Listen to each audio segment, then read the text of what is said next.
ಇಲ್ಲಿ ಪ್ರಾಬ್ಲಮ್ ಮಾಡಬೇಕು. √2 power of √100 ಅನ್ನೋದು ಇದು ಯಾವ ಥರ ಮಾಡೋದು? ಫಸ್ಟು ಈ √100 ಅನ್ನೋದನ್ನ ಸಿಂಪ್ಲಿಫೈ ಮಾಡಬೇಕು.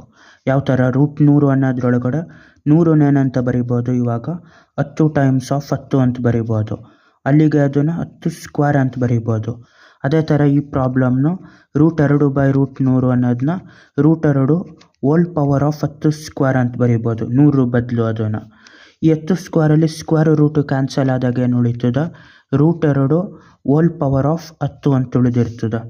ಈಗ √2 ಹೋಲ್ ಪವರ್ ಆಫ್ 10 ಅಂದರೆ ಇವಾಗ √2 ಏನಂತ ಬರಿಬೋದು?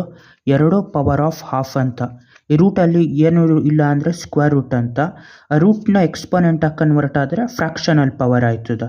√2 ಅನ್ನೋದು 2 power of half times of 10 ಅಂತ ಆಯ್ತದೆ. ಈ ಥರ ಬ್ರ್ಯಾಕೆಟಲ್ಲಿದ್ದಾಗ ಈ ಥರ ಇನ್ಸೈಡು ಬ್ರ್ಯಾಕೆಟ್ ಒಳಗಡೆ ಮತ್ತು ಆಚೆ ಮಲ್ಟಿಪ್ಲೈ ಮಾಡ್ಬೋದು. ಹಾಫ್ ಟೈಮ್ಸ್ ಆಫ್ 10 ಅದನ್ನೇನಂತ ಬರಿಬೋದು? 2 power of half times of 10. 2 1 2 5 denominator ನ್ಯೂಮರೇಟ್ರ್ ಅದು 5 1 5 ಅಂತ ಮಾಡ್ಬೋದು.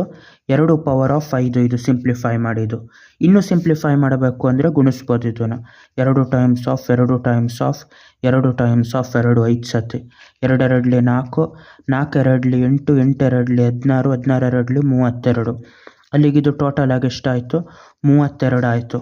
ಅದು ಈ ಪ್ರಾಬ್ಲಮ್ದು ಪೂರ್ತಿ ಬಂದಿದ್ದು. ಬಾಯ್.